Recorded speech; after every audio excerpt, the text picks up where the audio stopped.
Bonjour et bienvenue sur ta chaîne Bienestar Ami Eddad. C'est un vrai plaisir de t'avoir ici. Ici, nous parlons de santé, de longévité et d'habitudes naturelles et simples qui t'aident à maintenir ton équilibre physique, mental et émotionnel. Dans cette vidéo, je veux partager avec toi quelque chose de très spécial, capable de transformer ton bien-être au quotidien. Aujourd'hui, dans Bienestar Ami Eddad, nous allons parler de l'habitude silencieuse qui abîme tes nerfs et augmente le risque de neuropathie. As-tu déjà ressenti un fourmillement persistant, cette sensation de brûlure désagréable dans les pieds ou les mains, qui semble s'intensifier la nuit? Ou un engourdissement qui te fait sentir que certaines parties de ton corps ne t'appartiennent plus vraiment? Des millions de personnes âgées vivent avec ces symptômes en pensant qu'ils sont inévitables avec l'âge. Pourtant, d'après mon expérience, j'ai vu comment la vie de nombreuses personnes est affectée par des ennemis silencieux cachés dans leur armoire à médicaments ou dans des routines qu'elles répètent sans se poser de questions. Aujourd'hui, je veux t'expliquer quel est cet agresseur qui peut attaquer ton système nerveux sans que tu t'en rendes compte, et surtout, comment l'arrêter avant que les dommages n'avancent. Je suis le docteur Gabriel Menat, médecin avec plus de 25 ans d'expérience, et je t'invite à rester avec moi, car cette information peut faire une énorme différence dans ton bien-être. Avant d'identifier les responsables, tu dois comprendre ce que nous cherchons à protéger. Imagine ton système nerveux comme le réseau électrique d'une grande ville. Tes nerfs sont les câbles qui transmettent les messages du cerveau et de la moelle épinière vers chaque partie de ton corps. Ce sont eux qui ordonnent à tes muscles de bouger, qui te permettent de sentir le chaud ou le froid, et qui maintiennent tes organes en fonctionnement sans que tu aies à y penser. Ces câbles ne sont pas exposés, ils sont recouverts d'une gaine protectrice appelée myéline. Grâce à elle, les signaux électriques voyagent rapidement et avec précision. Alors, que se passe-t-il en cas de neuropathie? Ces câbles commencent à se détériorer. Si la myéline s'use ou si le nerf est endommagé, la communication se dérègle. C'est comme un câble dénudé qui provoque un court-circuit. Le signal se déforme, ralentit, ou parfois n'arrive plus du tout. C'est alors que surgissent ces sensations qui volent ta tranquillité: fourmillements, brûlures, douleurs aiguës, engourdissements. Ce sont comme de petites étincelles dans un système qui ne fonctionne plus normalement. La faiblesse dans les jambes qui te fait hésiter à monter des escaliers, la perte d'équilibre qui rend chaque promenade plus difficile, ou cette étrange sensation de marcher sur des coussins. Toutes ces alertes montrent que ton réseau interne est en difficulté. Et ce qui est le plus préoccupant, ce n'est pas seulement l'inconfort, mais la perte d'autonomie, l'impossibilité de profiter d'activités simples, les nuits sans sommeil, l'isolement, et ce sentiment d'être piégé dans son propre corps. À ce stade, je veux te parler rapidement du cas de Martha, une patiente de 67 ans que j'ai suivie il y a quelques mois. Elle souffrait d'un fourmillement insupportable dans les pieds depuis plus d'1 an, et elle pensait que c'était normal pour son âge. Mais en analysant sa routine, nous avons découvert qu'elle utilisait chaque jour, sans le savoir, l'un des médicaments qui abîmait le plus ses nerfs. Ajuster son traitement a complètement transformé sa qualité de vie. Cette transformation est possible, et c'est l'une des raisons pour lesquelles je suis ici. Et puisque nous parlons de santé et de prévention, je veux te rappeler que sur cette chaîne, tu trouveras du nouveau contenu chaque jour. Si ce que tu entends t'aide, je t'invite à t'abonner, activer les notifications et partager cette vidéo avec quelqu'un qui en a besoin. Ton soutien me permet de continuer à t'accompagner avec des informations claires et fiables. Passons maintenant au premier grand agresseur, celui qui passe presque toujours inaperçu, ta propre armoire à médicaments. Nous avons tendance à voir les médicaments comme des alliés, et souvent, ils le sont. Ils aident à contrôler des maladies, à soulager la douleur, dans bien des cas, permettent de maintenir une vie stable. Mais il existe un détail crucial, surtout chez les personnes âgées. Un médicament qui t'aide dans un domaine peut te nuire dans un autre sans que tu t'en rendes compte. Avec les années, les reins et le foie, les filtres du corps, fonctionnent plus lentement. Les médicaments mettent plus de temps à être éliminés, s'accumulent et leurs effets secondaires augmentent, y compris ceux qui peuvent être toxiques pour les nerfs.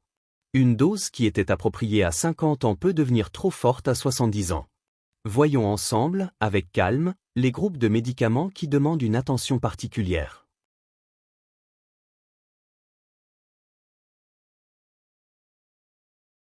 1. Anticonvulsivants et médicaments pour la douleur neuropathique. C'est ici que nous retrouvons un cercle vicieux difficile à briser. Des médicaments comme la gabapentine ou la prégabaline sont souvent prescrits pour soulager la douleur nerveuse, et au début, ils peuvent offrir un vrai soulagement. Mais des études récentes tirent la sonnette d'alarme, surtout concernant leur usage prolongé chez les personnes âgées. Ces médicaments, appelés gabapentinoïdes, agissent en éteignant les nerfs qui envoient des signaux de douleur. Le problème est que, pour y parvenir, ils interfèrent avec des processus essentiels dans le cerveau. C'est comme tenter d'éteindre un petit feu dans la cuisine en inondant tout le quartier. Oui, le feu s'éteint, mais les dommages autour peuvent être immenses. Les recherches les plus récentes montrent un lien inquiétant entre l'usage prolongé de ces médicaments et un risque plus élevé de déclin cognitif. Beaucoup de patients qui les prennent pendant des années signalent des problèmes de mémoire, des difficultés de concentration et une sensation persistante de brouillard mental. Les étourdissements, la somnolence et la perte d'équilibre sont aussi fréquents, augmentant le risque de chute et de fracture, l'un des dangers les plus sérieux pour l'autonomie à un âge avancé. D'autres anticonvulsivants plus anciens, comme la carbamazépine ou la phénitoïne, présentent également un risque bien documenté de provoquer une neuropathie périphérique irréversible lorsqu'ils sont utilisés sur de longues périodes. Ce qui commence comme une solution temporaire pour soulager la douleur peut, avec le temps, devenir la cause d'un dommage nerveux encore plus profond. Il est essentiel de comprendre qu'il ne s'agit pas de médicaments anodins, ce ne sont pas de simples comprimés que l'on peut prendre sans conséquence. 1.2 Benzodiazépine, anxiolytique et somnifère. Il s'agit probablement de l'un des groupes de médicaments les plus prescrits, en même temps, l'un des plus dangereux pour les personnes âgées. Des médicaments comme le diazépam, le lorazépam, l'alprazolam ou des somnifères comme le zolpidem sont couramment utilisés pour traiter l'anxiété ou l'insomnie. À court terme, ils peuvent sembler presque miraculeux, ils apaisent, détendent et facilitent le sommeil. Mais le prix à payer pour ce repos est très élevé. Les benzodiazépines agissent comme un interrupteur qui réduit l'activité de tout le système nerveux. Tout ralentit, tout s'atténue, et cela affecte non seulement l'anxiété, mais aussi la clarté mentale. L'usage prolongé de ces médicaments est fortement lié à des pertes de mémoire, de la confusion et même des épisodes de délire chez les personnes âgées. Ils augmentent également de manière importante le risque de chute et de fracture jusqu'à 40 ou 50% selon certaines études parce qu'ils altèrent la coordination et le temps de réaction. Le plus préoccupant reste toutefois les dommages cérébraux silencieux et progressifs, difficiles à détecter au début. Chez les personnes âgées, ces médicaments restent plus longtemps dans l'organisme. Chaque dose s'ajoute à la précédente, créant un état de sédation constante qui peut être confondu avec un vieillissement normal, alors qu'il s'agit en réalité d'un effet toxique. Pour compliquer davantage la situation, il provoque une dépendance très forte. Le corps s'habitue, et lorsqu'on essaie de les arrêter, un syndrome de sevrage apparaît, donnant la fausse impression que la pilule est indispensable pour se sentir bien, alors qu'en réalité c'est elle qui provoque le problème. J'ai eu en consultation le cas de M. Ernesto, 72 ans, qui prenait des benzodiazépines depuis près de 10 ans pour dormir. Il était inquiet car il avait l'impression que sa mémoire se dissolvait. Après un ajustement médical approprié, sa lucidité s'est nettement améliorée. Des histoires comme la sienne sont beaucoup plus fréquentes qu'on ne l'imagine. 1.3 Antidépresseurs tricycliques et antihistaminiques anciens. Voici un autre groupe très connu.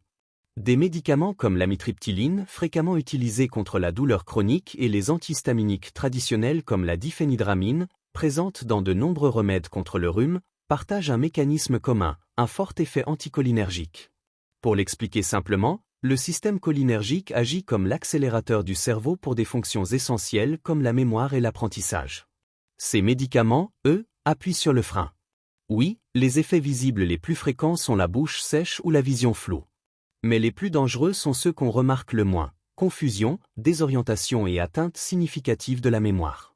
De nombreuses études ont démontré que l'usage prolongé de ces médicaments augmente considérablement le risque de développer une démence à long terme.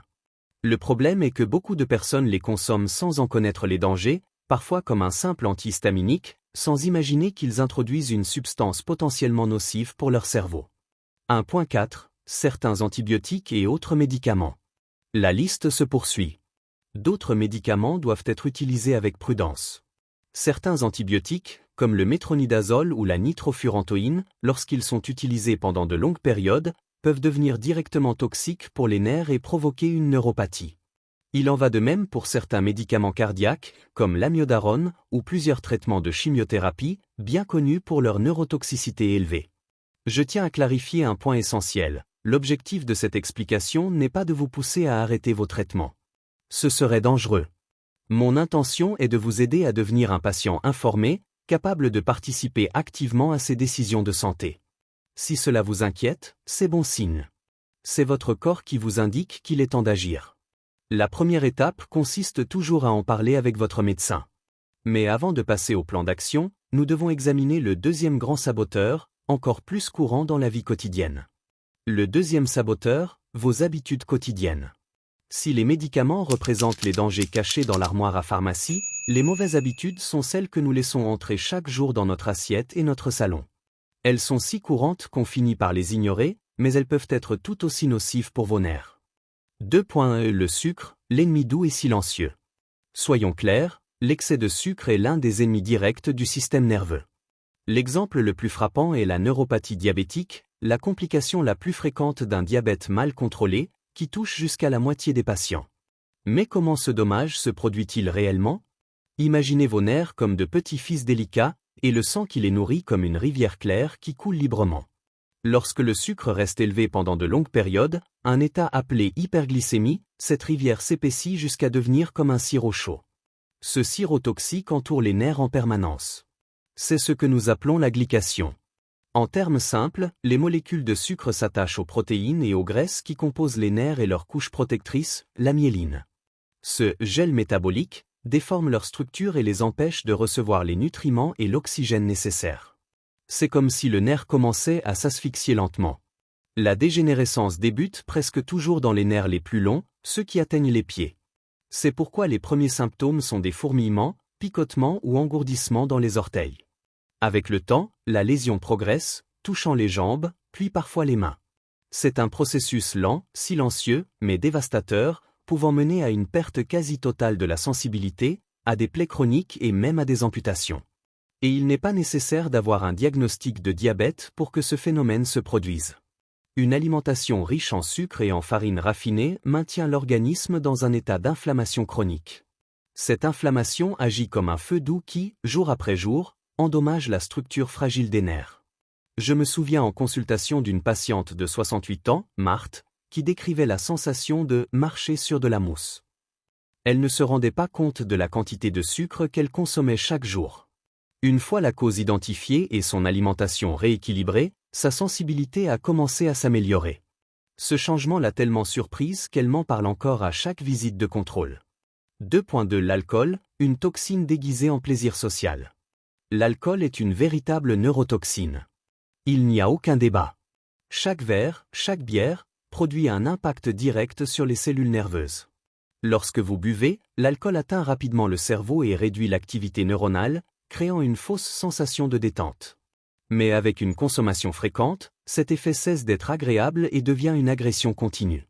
L'alcool et ses métabolites endommagent les membranes des neurones et perturbent leur communication. De plus, il réduit fortement les réserves de vitamines essentielles pour les nerfs, en particulier la thiamine ou vitamine B1. Une carence en thiamine peut déclencher une neuropathie sévère, caractérisée par des brûlures dans les pieds et les mains, une faiblesse musculaire et une perte des réflexes. Et les effets ne s'arrêtent pas là. L'alcool réduit également le volume cérébral. Des études d'IRM démontrent qu'une consommation modérée mais régulière peut provoquer une diminution mesurable de la masse cérébrale. L'idée populaire selon laquelle un verre par jour est bon, est un mythe qui ignore les dommages causés au tissu nerveux. 2.3 Les carences silencieuses en vitamines et minéraux. Les nerfs ne fonctionnent pas par magie.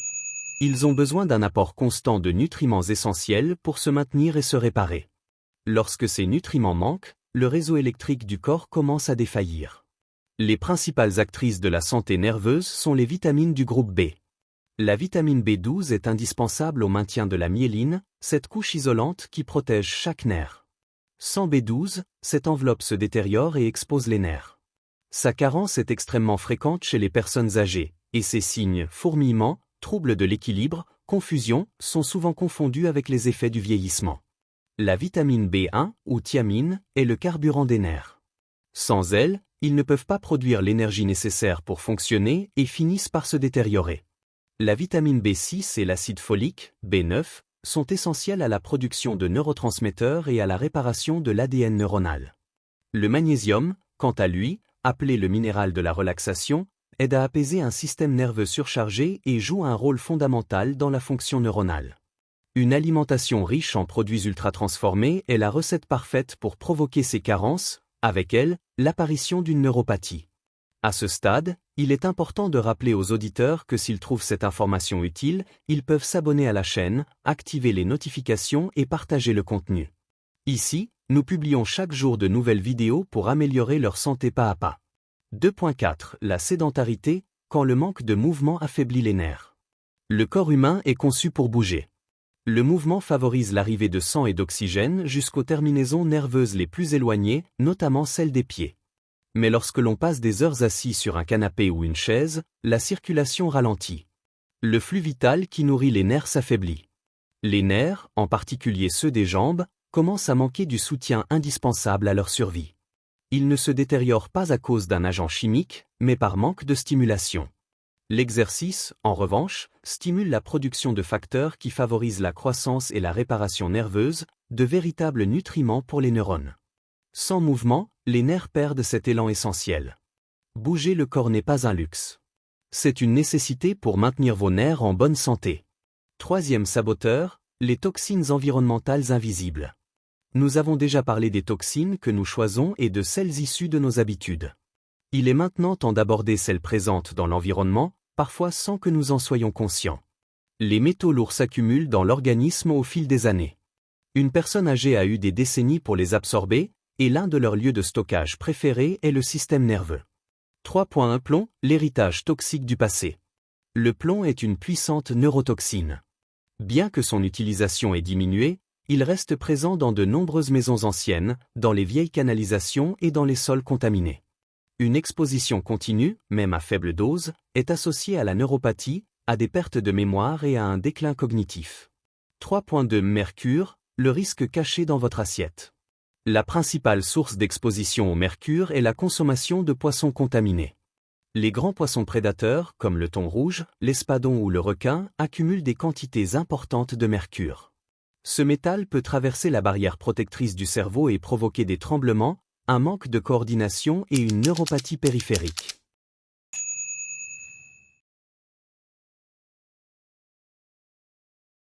« 3.3 Aluminium, un métal sous surveillance.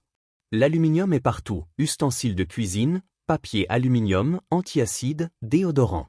Bien que son lien direct avec des maladies comme Alzheimer soit encore en cours d'étude, il est établi qu'il peut générer un stress oxydatif et affecter le système nerveux. L'exposition quotidienne à certains composants de l'alimentation moderne est clairement liée à une détérioration du cerveau. Et même si l'on ne peut pas toujours les éviter totalement, réduire cette charge toxique est un choix judicieux. Il existe également un autre groupe de substances souvent méconnues, l'arsenic et d'autres métaux présents dans l'environnement. L'arsenic peut contaminer l'eau de puits et se trouve aussi dans certains aliments comme le riz. Une exposition continue est l'une des causes les plus fréquentes de neuropathie sévère et douloureuse. Le véritable défi apparaît lorsque l'on comprend que nous ne sommes jamais exposés à un seul élément. C'est l'effet cumulatif de toute une vie qui finit par affaiblir le système nerveux. Et maintenant que nous avons identificado à l'os principal agressors, il est temps d'apprendre à reconnaître les signaux que le corps nous envoie. Nous entrons dans ce que j'appelle la carte des symptômes, la manière dont vos nerfs demandent de l'aide. Le corps est sage, il ne se plaint jamais sans raison. Lorsque les nerfs commencent à être endommagés, ils envoient des signaux très clairs, mais nous avons tendance à les attribuer au vieillissement. Il est temps de les écouter. Vous reconnaissez-vous dans l'une de ces sensations ? Picotement, fourmillement ou une sorte de gants ou de chaussettes invisibles dans les mains ou les pieds. C'est souvent l'avertissement initial. Une douleur brûlante ou sensation de décharge électrique dans les pieds, qui s'aggrave souvent la nuit. Faiblesse musculaire. Cette impression que les jambes ne répondent pas, que se lever d'une chaise ou monter des escaliers devient difficile. Ici, les nerfs moteurs sont déjà touchés. Perte d'équilibre. Si vous devez regarder vos pieds pour savoir où vous marchez, c'est que la communication entre vos nerfs et votre cerveau ne fonctionne plus correctement, augmentant fortement le risque de chute. Brouillard mental, difficulté à trouver les mots ou manque de clarté. Ce n'est pas une conséquence normale de l'âge, cela indique souvent une toxicité du système nerveux. Changement d'humeur. Lorsque le système nerveux est enflammé, il nous maintient en alerte permanente. Irritabilité, anxiété ou tristesse accompagnent fréquemment ce processus. Troubles du sommeil et fatigue persistante. La douleur nocturne, les crampes ou les gênes empêchant de dormir finissent par provoquer une fatigue profonde qui ne se résout pas en dormant davantage. Si, en écoutant cette liste, vous avez reconnu plusieurs de ces symptômes, ne les ignorez surtout pas. Ce n'est pas normal. C'est votre corps qui réclame votre attention. La bonne nouvelle, c'est que vous pouvez faire énormément pour protéger vos nerfs et ralentir leur détérioration. Et ici, je veux vous raconter quelque chose brièvement. Il y a quelques années, j'ai reçu une patiente nommée Luz Marina. Elle est arrivée à mon cabinet en disant que c'était sûrement l'âge qui lui causait des picotements dans les pieds et cette maladresse en marchant. Après avoir examiné son histoire et ajusté quelques habitudes, ses symptômes ont commencé à s'améliorer en quelques semaines. Elle a alors compris que ce n'était pas l'âge, mais des signaux qu'elle ignorait depuis longtemps. Beaucoup de mes patients se reconnaissent en elle. Et avant de continuer, je veux profiter de ce moment pour vous dire que si ce contenu vous aide à mieux comprendre votre santé, je vous invite à vous abonner à la chaîne, à activer la cloche et à partager cette vidéo avec quelqu'un qui en a besoin. Nous publions ici du nouveau contenu chaque jour, toujours axé sur la santé, la prévention et le bien-être. Passons maintenant à votre plan de sauvetage. Mon intention n'est pas de vous faire peur, mais de vous donner des outils clairs. Les lésions nerveuses ne sont pas une fatalité. Vous pouvez stopper leur progression et, dans de nombreux cas, améliorer les symptômes si vous agissez maintenant. La première étape de ce plan est ce que j'appelle la révision consciente de votre armoire à médicaments. Vous êtes le responsable de votre propre santé. Et la première chose à savoir, c'est ceci, ne cessez jamais un médicament de votre propre initiative, car cela peut être très dangereux. L'idéal est de prendre un rendez-vous spécifiquement pour revoir toute votre médication. Apportez une liste complète, médicaments sur ordonnance, sans ordonnance, compléments, tout. Et posez des questions directes, sans crainte. Par exemple, j'ai lu que ce médicament, comme la gabapentine, peut représenter des risques chez les personnes âgées. Est-il encore nécessaire que je le prenne? Existe-t-il une alternative plus sûre pour mon anxiété, mon insomnie ou ma douleur? Pouvons-nous essayer une dose plus faible pour voir si je me sens bien avec moins de risques? Tous ces médicaments sont-ils compatibles entre eux? Croyez-moi, un bon médecin valorise toujours un patient bien informé. L'objectif est que vous utilisiez la plus petite dose possible, pour la durée la plus courte nécessaire et uniquement ce qui est indispensable. La deuxième étape de ce plan consiste à construire un bouclier nutritionnel. Vos nerfs se nourrissent eux aussi, et ce que vous leur apportez peut les aider à se réparer ou continuer à les détériorer. L'objectif ici est double, éliminer les aliments inflammatoires et remplir votre corps des nutriments dont les nerfs ont besoin pour se régénérer. C'est pourquoi je recommande de réduire au minimum les sucres et farines raffinées, le pain blanc, les pâtisseries, les sodas, les jus en boîte, les huiles végétales industrielles comme celles de maïs, de tournesol ou de soja, les produits ultra-transformés, les plats prêts à réchauffer et les snacks emballés. Remplissez votre assiette de légumes verts comme les épinards et les blettes, ils sont riches en magnésium et en folate. Ajoutez des graisses saines comme l'avocat, l'huile d'olive extra vierge et les olives. Incluez des aliments riches en vitamines du groupe B, viande de bonne qualité, petits poissons comme les sardines ou les anchois, ainsi que des légumineuses et fruits secs. Et n'oubliez pas de demander à votre médecin si vous avez besoin d'un complément de vitamine B, en particulier B12. Ajoutez des antioxydants, fruits rouges comme les myrtilles ou les mûres, et des épices anti-inflammatoires comme le curcuma avec du poivre noir et le gingembre. Et souvenez-vous de ceci, le mouvement agit comme un médicament naturel. Pour activer votre circulation, vous n'avez pas besoin de courir, il suffit de rester en mouvement. Marcher une demi-heure par jour est simple et vraiment efficace. Des pratiques comme le tai chi ou le yoga doux renforcent l'équilibre, la coordination et la connexion entre votre esprit et votre corps. La natation ou les activités aquatiques sont aussi d'excellentes options. L'eau protège vos articulations et vous permet de bouger avec confort. De plus, bouger régulièrement ne favorise pas seulement la circulation, mais stimule aussi la libération d'analgésiques naturels qui réduisent le stress. Transformer votre maison en un petit sanctuaire aide également à réduire votre exposition aux toxines. Même si nous ne pouvons pas nous isoler du monde, nous pouvons faire des choix plus intelligents. Filtrez votre eau pour réduire les métaux lourds, vérifiez l'état de vos poêles et jetez celles dont le téflon est abîmé. Préférez des ustensiles en acier inoxydable, en fonte ou en verre. Choisissez de petits poissons comme les sardines ou le maquereau, et gardez des options comme le thon rouge ou l'espadon pour des occasions ponctuelles. Vérifiez les étiquettes de vos produits personnels et optez pour des cosmétiques et déodorants plus naturels. Et n'oubliez pas d'aérer votre maison chaque jour. Chaque petite action compte pour réduire la charge toxique à laquelle votre corps fait face. Je veux que vous reteniez ceci, votre avenir est littéralement entre vos mains. Aujourd'hui, nous avons révélé ces ennemis silencieux qui peuvent se cacher dans votre cuisine, dans votre assiette et même chez vous. Nous avons vu comment des éléments apparemment inoffensifs peuvent endommager l'un des réseaux les plus précieux et délicats de votre corps, votre système nerveux. Mais au-delà de tout avertissement, je veux que vous gardiez un message d'espoir. Les lésions nerveuses ne sont pas une condamnation, ce n'est pas simplement une question d'âge. Dans de nombreux cas, elles résultent d'agressions que vous connaissez désormais et que vous pouvez commencer à éviter dès aujourd'hui. L'information que vous avez entre les mains est un outil puissant. Elle vous permet de questionner, de choisir et de transformer. Vous décidez de ce que vous discutez avec votre médecin. Vous choisissez ce que vous mettez dans votre assiette. Vous décidez de vous lever et de bouger. Restaurer la santé de vos nerfs n'est pas une course rapide, c'est un processus qui demande de la constance. Mais chaque décision saine, chaque repas nutritif, chaque pas compte. Chacune de ces actions vous éloigne de la douleur et vous rapproche d'une vie avec plus d'énergie, d'autonomie et de joie. Il y a peu de temps, j'ai reçu une patiente nommée Clara.